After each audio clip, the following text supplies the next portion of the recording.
Hello everyone, Guamadness here with yet another video. Today I'm going to be showing you my PvE Warden tank build, which I named the Guardian. Alright, first thing we're going to look at our stat sheet. We are Argonian. It's pretty much the most optimal race for tanking. Although you can tank on any race, doesn't really affect you that much.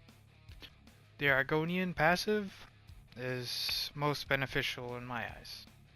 Let's look at that before we look at our stat sheet. We're just looking at resourceful. The potion passive is really huge. 4,620 health, magicka, and stamina whenever you drink any type of potion. Really good for your resource management. So, back to our stat sheet. I run 20 into health and 44 into stamina. Pretty simple there.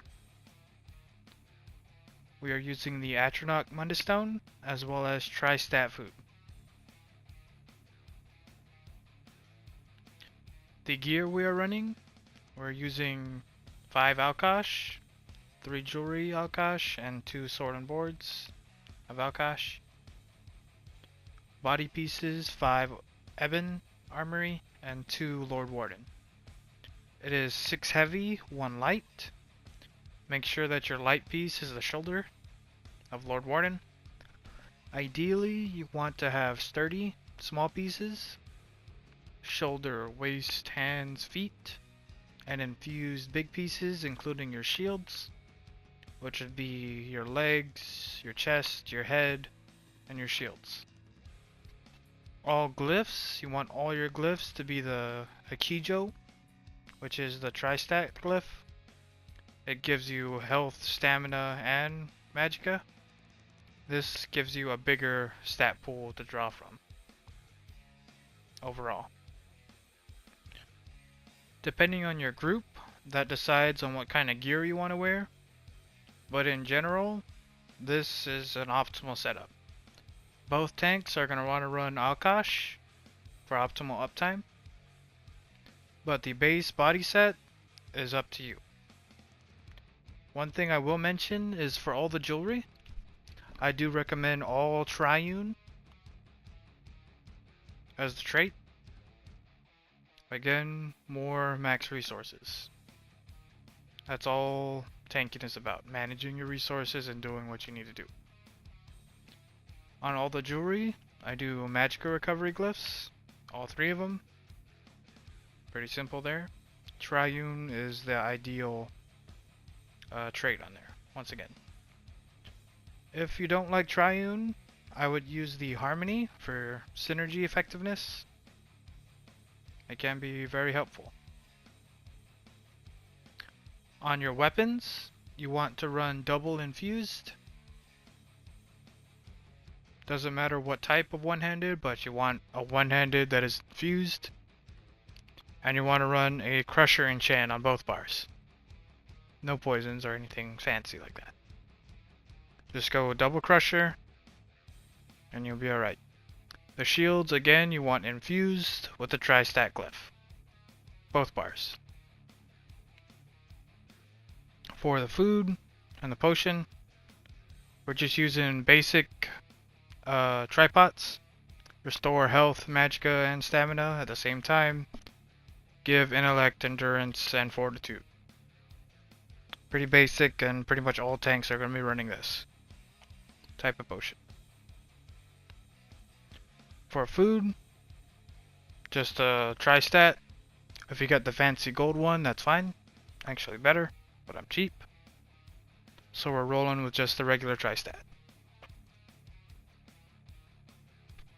So, back to gear. If your group already has a set of Ebon, other optimal gear sets that you can wear are sets such as Lunar Bastion, which gives a damage shield whenever you use a synergy, or Seducer for an off tank. When you wear Seducer, you're pretty much a healer that can tank things. When you do wear the Seducer, I do recommend going 5-2 as well. You'll see it in a second after I equip. One moment. So here we're running 5 heavy, 2 light, a light sash of Seducer, and 4 body pieces. Seducer is gonna make your healing on this Warden easy. You can literally spam skills all the time.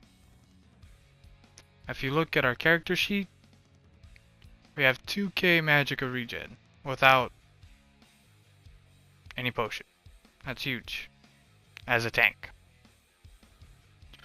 Another thing that you need to keep in mind, like if you saw the health and you're worried, oh, you don't have enough health or anything like that, you need to keep in mind that you need to account for minor toughness. If you're actively playing and playing the build right, you're always going to keep minor toughness on. Okay, look. Minor toughness, 10% health. And you're going to be much more viable. As an off tank, this is completely fine. And it works, has worked in every trial I've done. Pretty simple. So again, gear sets, I recommend Ebon, Lunar Bastion, and then Seducer. Pretty simple there. Another set that is absolutely selfish is Hist. With the changes to major evasion in some trials and in some scenarios, this major evasion is ridiculously strong. So, yeah. I would put Ebon, then Lunar Bastion, then Seducer, and then Hist. Those are the 4 sets that I recommend on this build. Then for champion points, let's look at champion points real quick. For the red tree, you can change it per trial, as all the healers and DPS do. But I personally run this setup for everything. 56 into Ironclad, 56 Hardy, 56 Elemental Defender, 51 Thick Skinned, 50 Quick Recovery, and 1 into Heavy Armor Focus because all the others are cut offs. Pretty simple there. Here on the green tree, we're going to start left to right. In the tower, 32 Warlord, 10 Bashing Focused, 84 Arcanist, 43 Tenacity, 81 Shadow Ward, and 20 into Tumbling. Then from the blue trees, in the mage we have 100 Blessed and 100 Elfborn.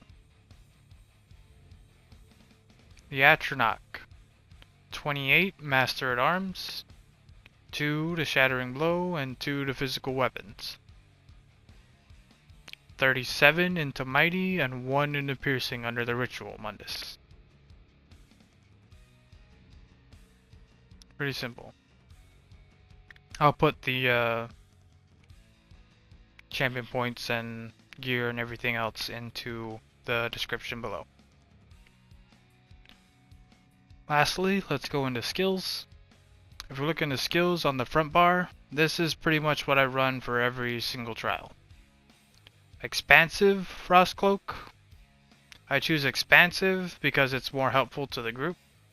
The major protection is nice for yourself, but again, it's not gonna help the group, and the huge radius on Frost Cloak is really helpful.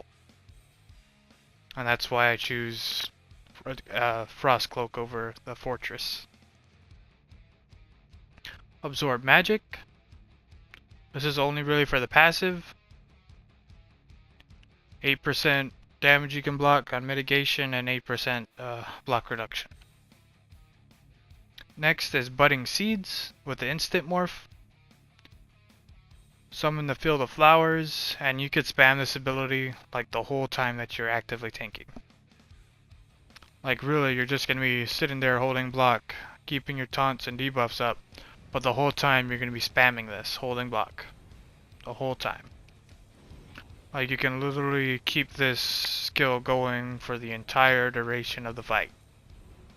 The whole time. And keeping all your other buffs up. In between.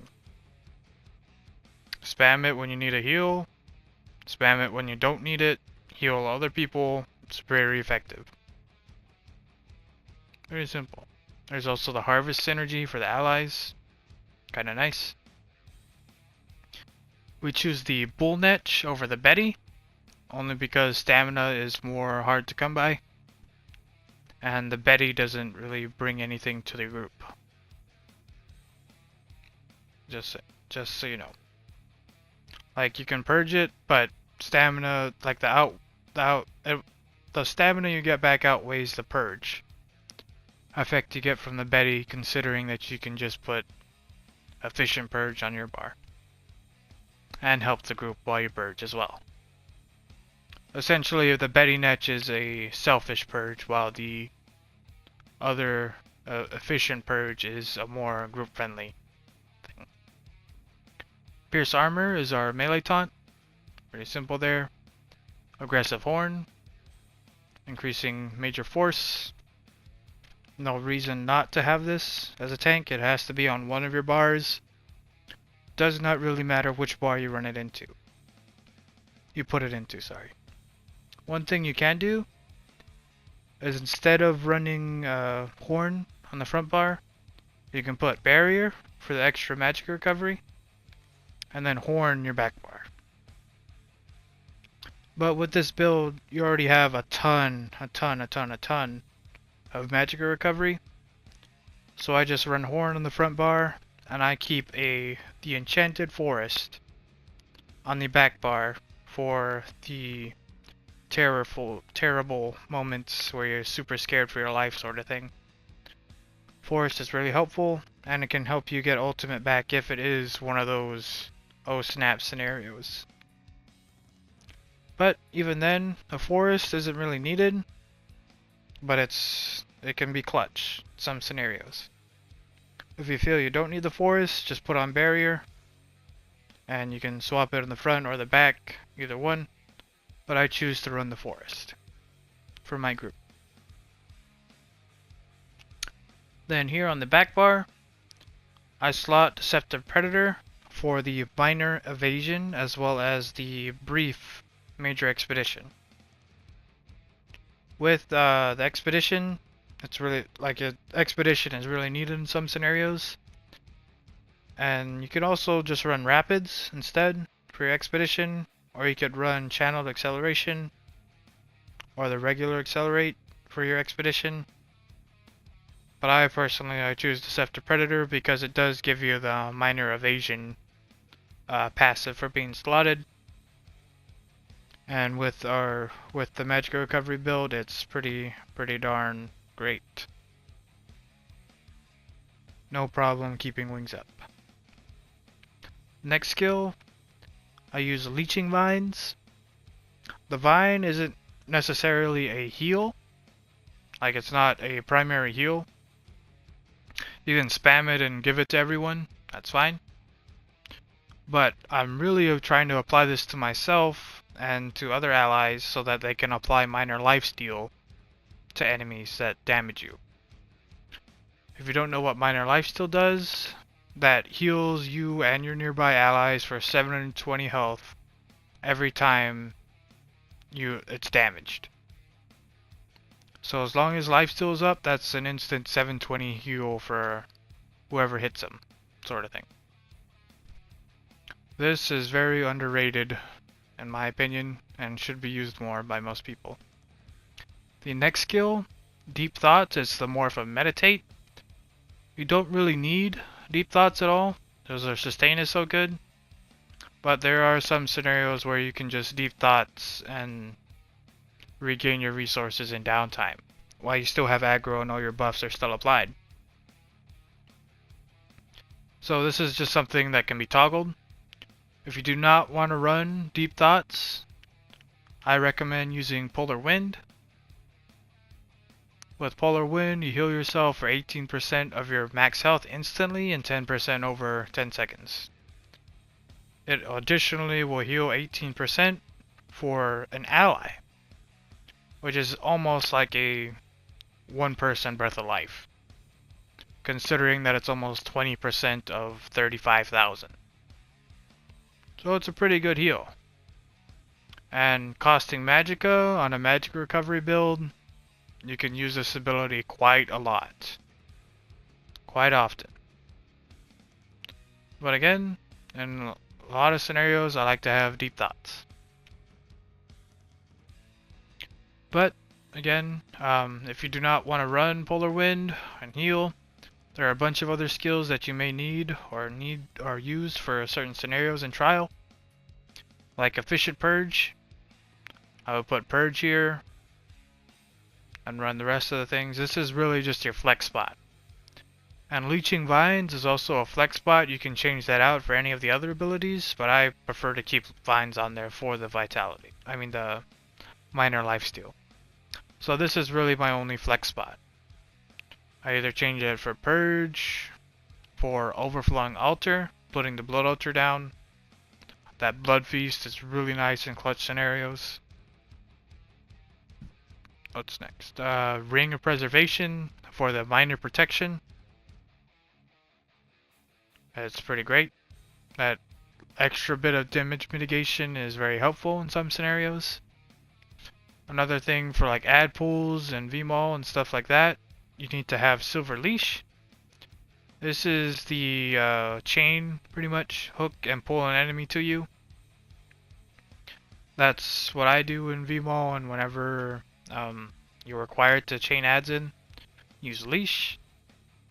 There are, hold on, what skill is it? Here it is, Frozen Gate. You can use Frozen Gate to have the pretty much another version that you can use. The only thing I don't like about this, the Frozen device here, only thing I don't like about this is it arms after 1.5 seconds. And that's fine. Like you can work around it for sure.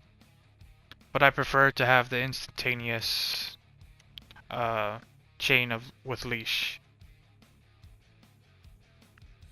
But regardless of that, I still choose to put Meditate or Deep Thoughts on there. In most scenarios, or Purge, one of the two. Again, this is your flex spot. This is where you can put anything. Another skill that I use, Heroic Slash. This is really just for the minor maim and the heroism. Heroism is the most important thing here. If it is in a clutch scenario, like you're always going to want to have minor maim. If you're main tanking, this should be on the boss all the time already. But if you're off tanking, this skill is negligible sometimes in some scenarios. Like sometimes I prefer to put Altar down instead of Heroic Slash. It's really just another thing, and that's up to you and your raid leader, and you need to discuss that and weigh the options. But for the most part, I choose to put Heroic Slash in here on this spot. Our last spot goes to Range Taunt, and obviously it's going to go into the Magicka morph. With this build, you have tons of Magicka, and your Magicka bar is like always filling up really fast. Even if you spam your Range Taunt over and over again, your Magicka is going to come back really fast. And Magicka is like nowhere near an issue, as long as you play this build right.